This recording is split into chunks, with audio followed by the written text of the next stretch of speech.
This week's video is brought to you by Skillshare. Skillshare is an online learning community with thousands of inspiring classes for creative and curious people. Explore new skills, develop existing interests, and get lost in creativity. The most recent class that I took was taught by Etka Chaudhry. It was called Indoor Gardening, Growing Houseplants, Veggies, and Herbs. She teaches you the basic principles that you need to know to grow your garden, whether it be indoors or outdoors. And if you're anything like me, growing anything brings me happiness. Skillshare is curated specifically for learning, meaning there are no ads and there's always launching new premium classes, so you can stay focused and follow wherever your creativity takes you. Discover what you can make with classes for every skill level. When you join, you can try one of Skillshare's live classes. Experience real-time inspiration as you connect with popular teachers while watching and working along with other members. Skillshare offers membership with meaning. Connect with the support of fellow creatives and enter a community of encouragement, communication, and inspiration. The first 1,000 of our subscribers to click the link in the description will get 1 month free trial of Skillshare so you can start exploring your creativity today.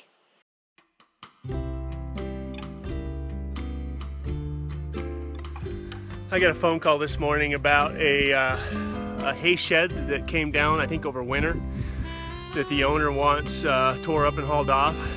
I'm going to run up there and spend the rest of the day trying to carefully remove this tin so I can reuse it up here. So here is what we got. This is probably close to 20 feet, 18 feet, maybe not quite that much, 16 feet, somewhere right there.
just want to be, oh, be, oh, be, oh, be.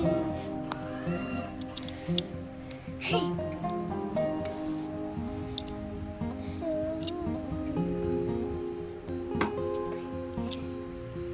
I just want to be, oh, be, maybe just let it be. Maybe just a be, oh, be, maybe just let it be.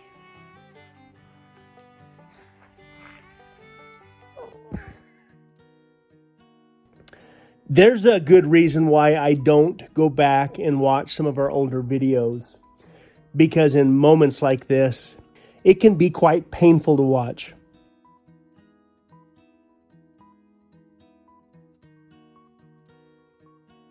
I don't know how many times I stepped over a dollar to pick up a dime because the dime happened to be shiny. Now, of course, looking back on it, I wish I'd done things differently. I wish that we had spent the money on the roof in the very beginning, but we didn't. And there's really not much more to say about it.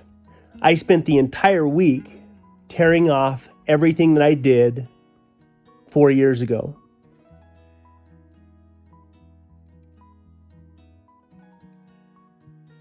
And while there definitely is part of me that enjoys looking back and seeing just how far we've come, sometimes it's hard for me to watch.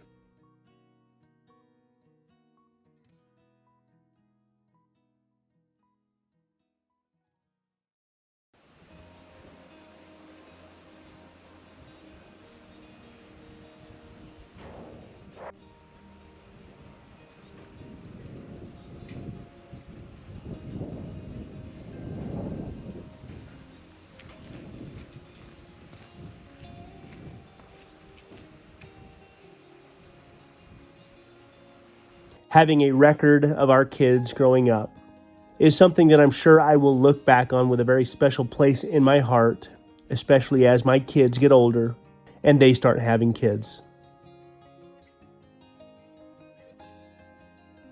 Life goes by awful quick.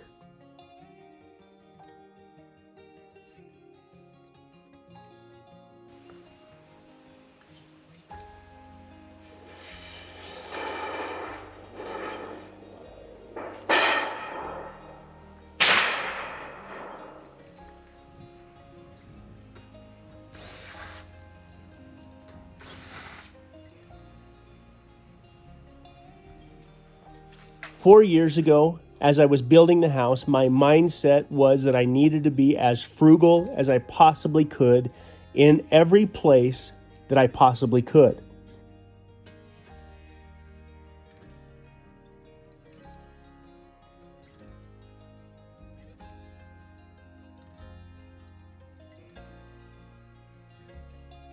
We really didn't know how much money it was going to take to finish the house. So if there was an opportunity to recycle and repurpose something, I was all about it. But obviously, looking back on it now, after living through a few winters and seeing how extreme the weather can be, when it comes to the roof, I will never do something like that again.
I can remember driving 2 hours down south to meet somebody at a gas station to buy a whole bunch of roofing underlayment directly from this person because it saved me about 30% along the way.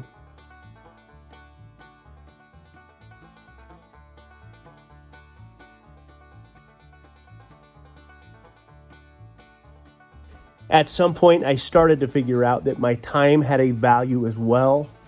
And while I enjoy taking these little trips all around the countryside, ultimately, it likely cost me more than it would have had I just simply gone to the big box stores or one of the local wholesalers and bought the underlayment there.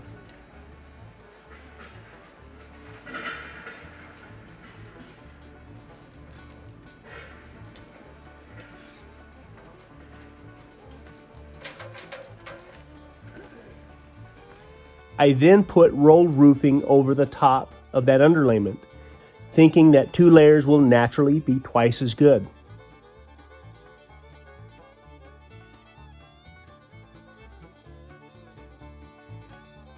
This rolled roofing has gone through 3 summers and 3 winters.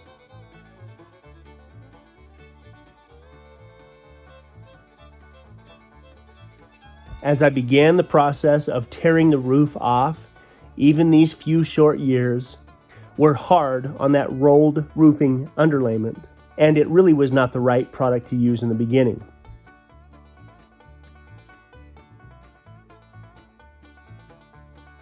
Using something like a Grace Ultra back then would have solved so many problems here and now.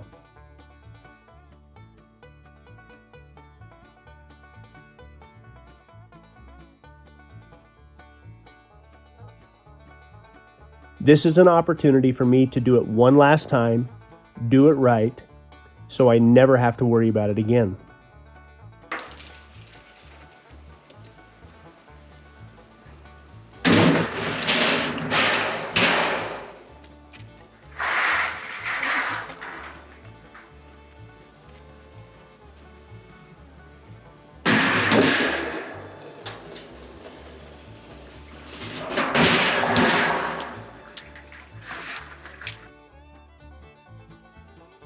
I guess I should clarify, as I start talking about the importance of high quality underlayment, that the company that makes Grace Ultra does not pay us a penny to talk about their product.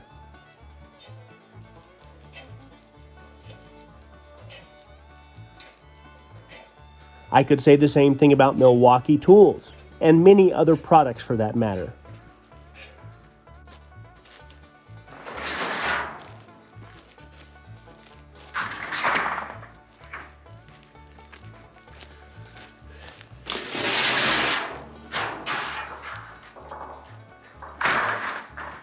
None of these companies pay us a penny to talk about their products. If they happen to have a superior product, I'm going to talk about it, especially if it's something that I use on a daily basis.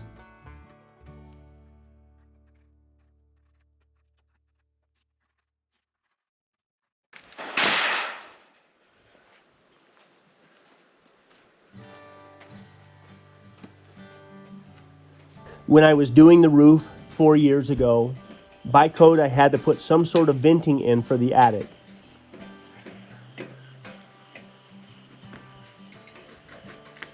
Rather than putting gable vents in, I put 5 surface mount roof vents in, and as you will see a little bit later in the video, I take all of the surface mount roof vents out.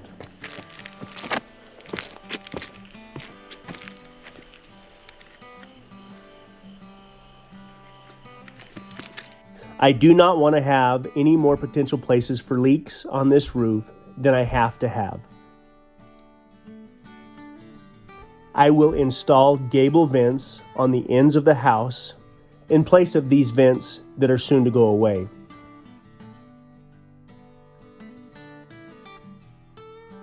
Hindsight will always be 20/20, but I have reached a point in my life where I'm sick and tired of doing some of these bigger projects twice.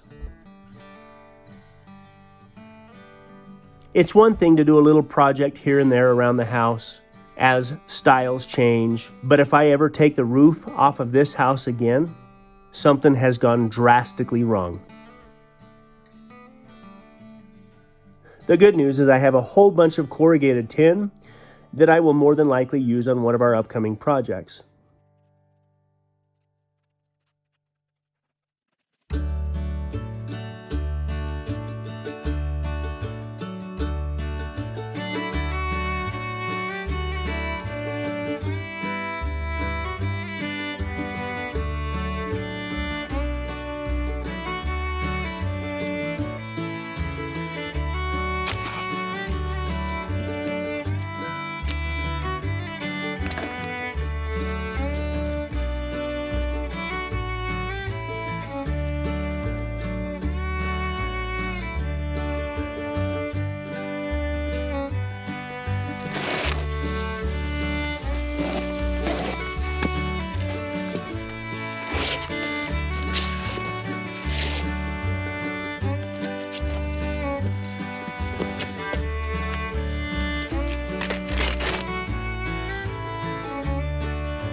I worked late last night trying to get all the underlayment tore off, and now I'm going to spend probably a good part of the day pulling nails out because somebody went crazy with the pneumatic nailer.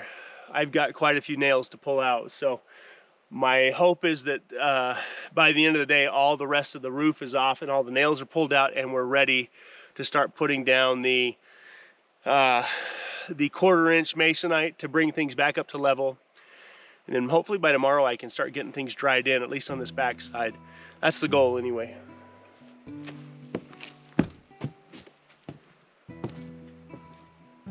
The extremes in temperature, going from nearly 100 degrees down below zero, is hard on all roofing. The one thing I will say about the Grace Ultra versus other peel and stick underlayments is it handles those extremes very well.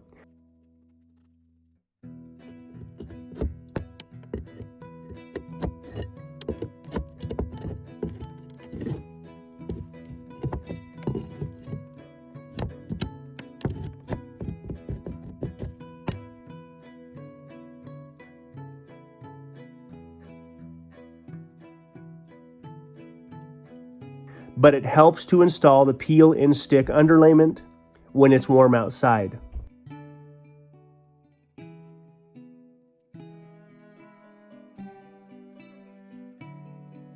While the weather is slowly changing, this week we're still in the 90s and this side of the roof is always in direct sunlight.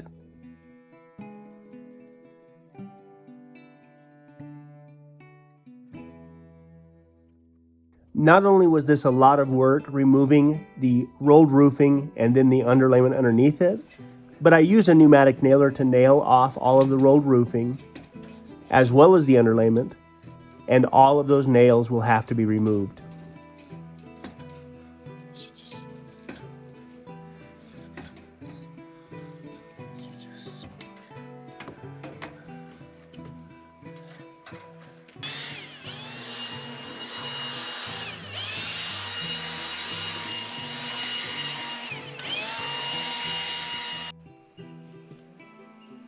I didn't show it very clearly, but what I was trying to show is how the self-sealing screws don't seal very well against the corrugated tin.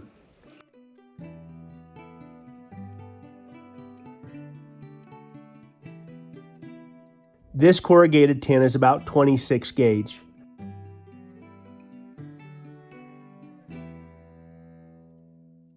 When I was initially putting the roof on and I would run those screws down, it would dent the tin before the rubber would seal. So naturally, there was a potential for leaks in a whole bunch of places.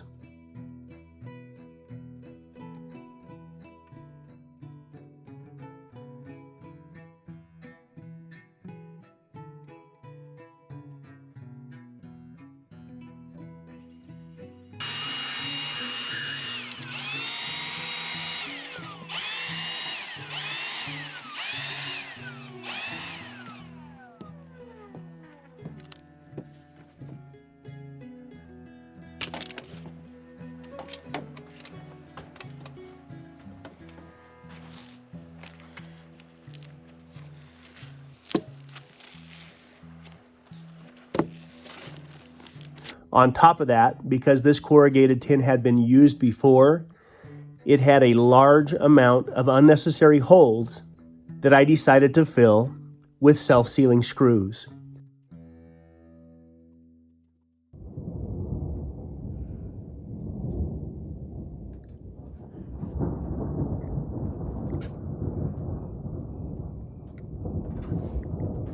I am so scared.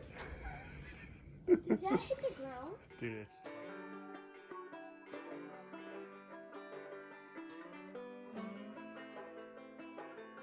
I probably used 3 times more screws on the corrugated tin that I will use on the new tin that I will likely install later next week.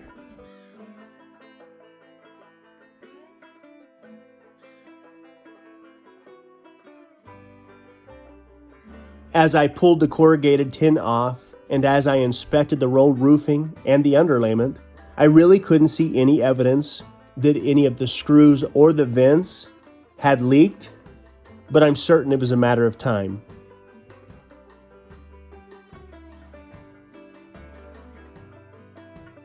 At some point, in likely the not too distant future, the roof was going to leak.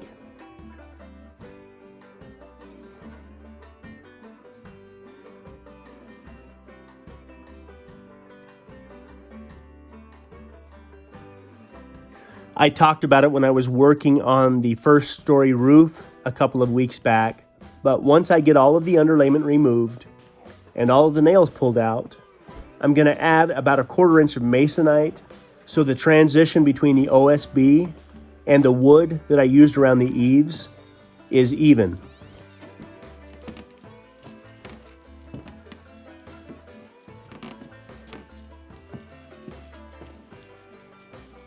The amount of money that I've spent on masonite in the last month trying to bring the roof back up to even, I could have put 1/2 inch OSB on the roof instead of 7/16.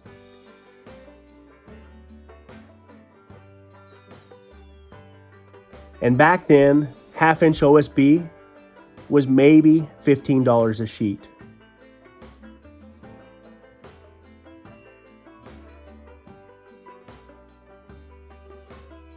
The good news is the major stuff with the house is fine. The foundation is fine. All of the structural lumber is fine.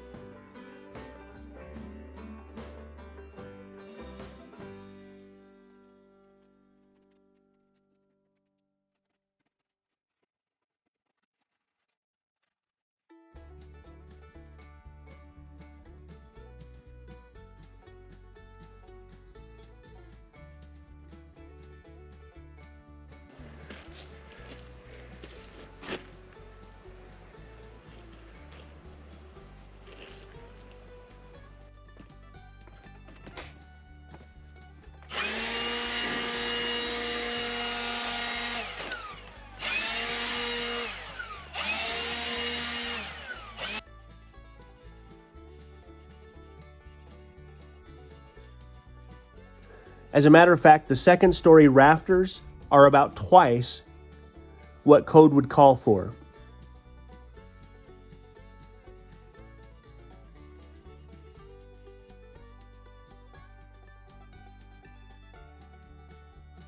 The 2x12s set at 16 on center basically means that when I do put the solar panels up here and we get a heavy snow load on top of that, everything's still going to be just fine.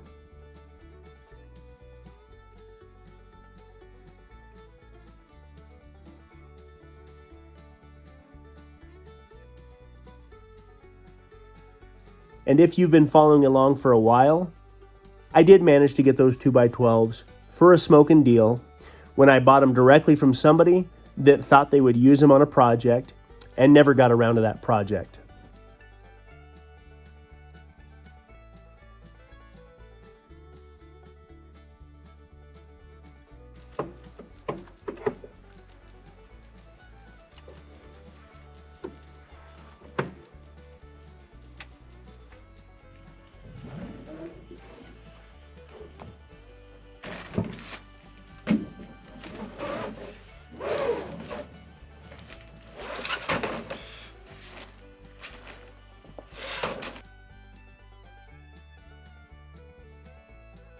The last 3 feet of the roof over the top of the eaves require an ice and water shield by code.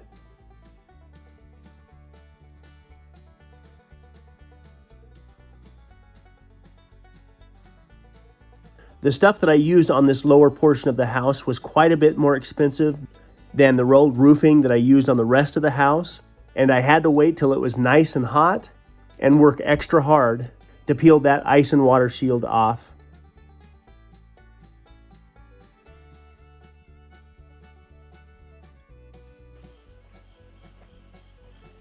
Then I had to go back and remove a whole bunch of nails.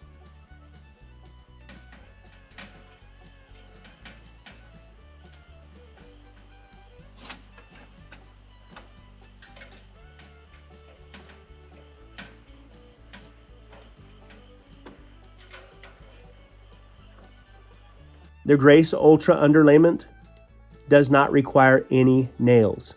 Again, like the first story, the only penetrations that I will have will be from the new self-sealing screws as they go through the new tin.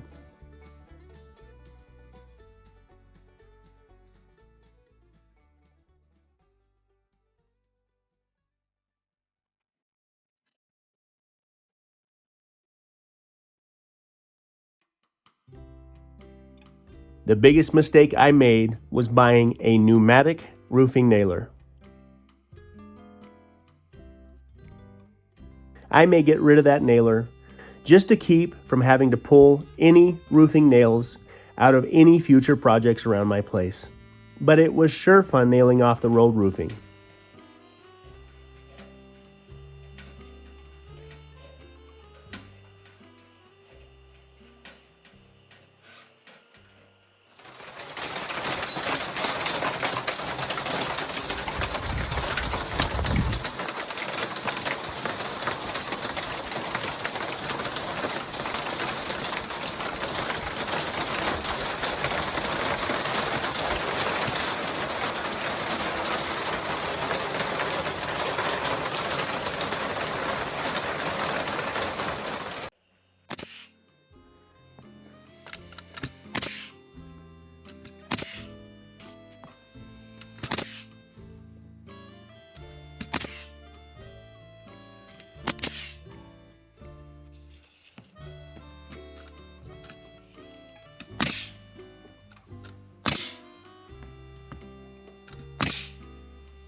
In the process of removing the underlayment and the rolled roofing, I noticed that the flashing around the chimney had a minor crack in it, and rather than taking a chance, I ran down south and picked up the only flashing that was close, but you'll see here shortly that I had some issues with it.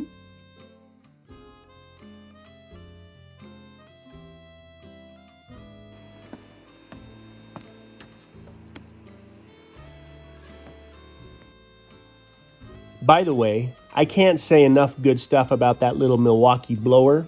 If I'm not using it somewhere, then Cedar or one of the kids is using it to blow off the front porch. And it sure beats sweeping that front porch.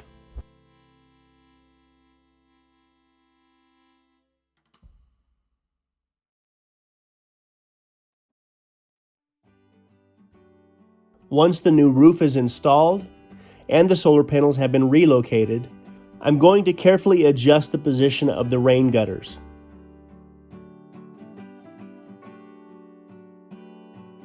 I do not want any snow to potentially tear those gutters off when the snow slides off the roof or the solar panels.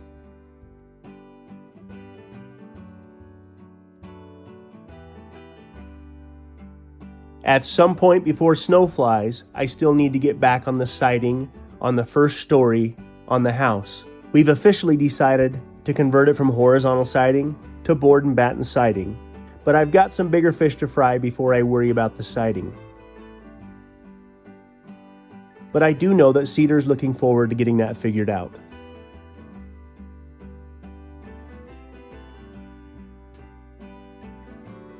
Recently, she has shown me a few pictures of a few wood-sided homes and the stain that was used on their wood.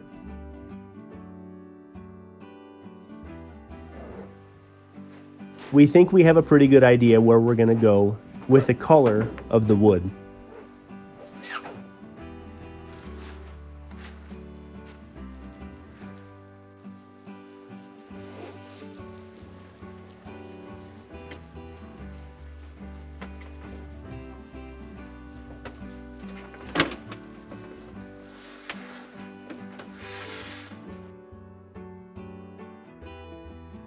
I deliberately flipped the masonite over and mounted it face down because the front side of the masonite is about as slick as it can get, and the back side of the masonite actually has a texture to it that made it easier for me to walk around.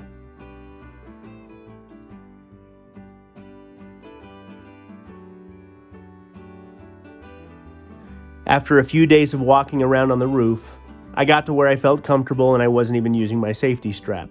But I'm still getting chased around by yellow jackets. There must be a wasp's nest somewhere that I haven't found yet. They most certainly seem to like our exposed eaves and rafter tails.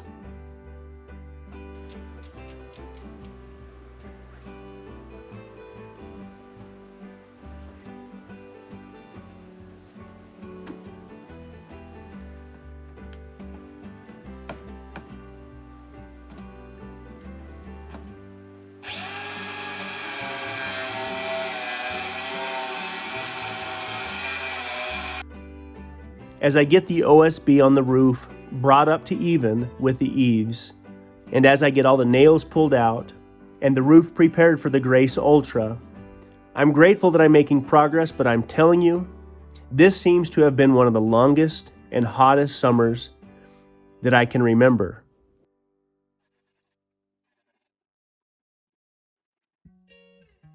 It seems like every year this is happening.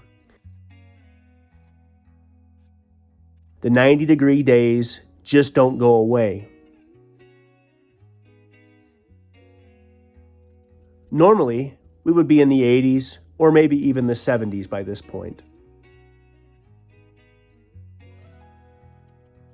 But I suppose I would rather be dealing with the heat than with the potential rain that's more than likely just around the corner.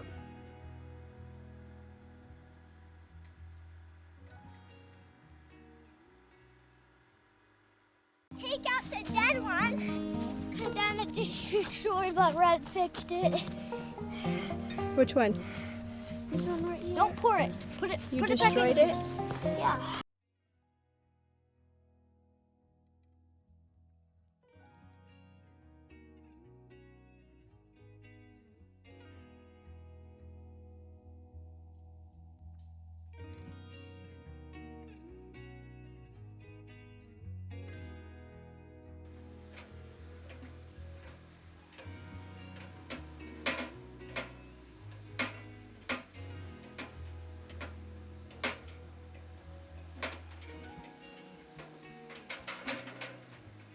This side of the house we don't see anywhere near as often as we do the front side of the house. For that reason, I put the plumbing and the chimney on the back side of the house. This back side of the house gets way more sun than the other side of the house does in the wintertime. After the sun hits the back side of the house for a day or two, the snow slides off.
The front side, on the other hand, seems to take quite a bit more warm days before it slips down to that first story.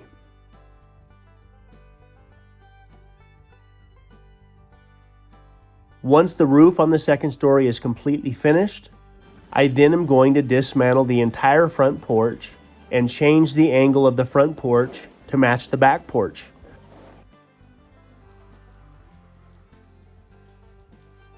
So that when the snow slides from the second story, it will hit the first story and hopefully continue its journey right to the ground.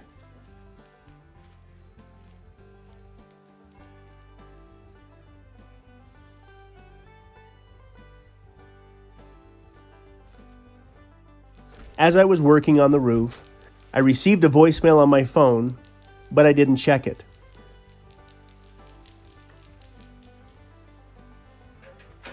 A short time later, a delivery truck showed up here at our place.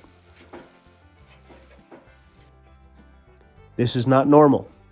This doesn't happen very often, but this is a pallet that I've been waiting for a little while.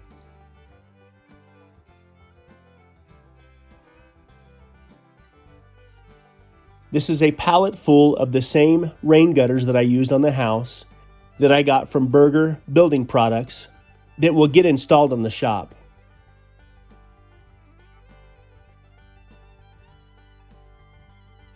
Naturally, we want the rain gutters on the shop to match the rain gutters on the house.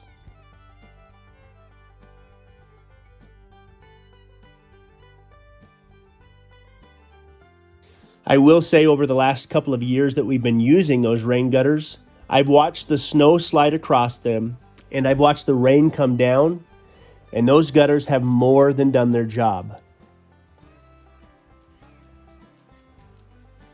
They're built very, very well.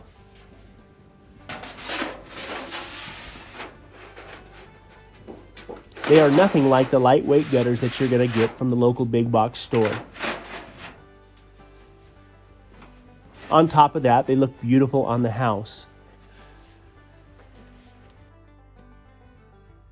That old look that they offer goes perfect with everything else.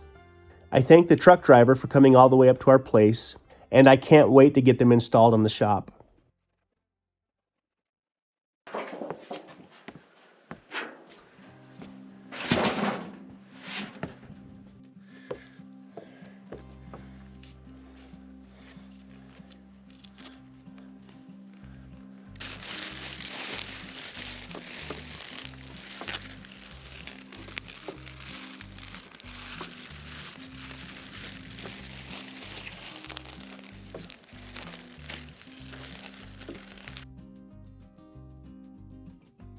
In the process of prepping the roof for the Grace Ultra underlayment, I also removed all of the roof jacks around all of the plumbing vents and picked up some new ones just to make sure that we don't have any issues there either.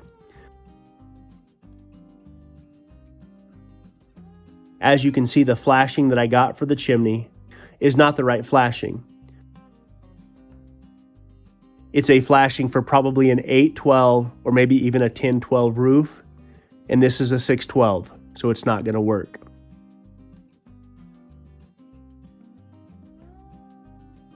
First part of next week, I'll go down and pick up the new flashing.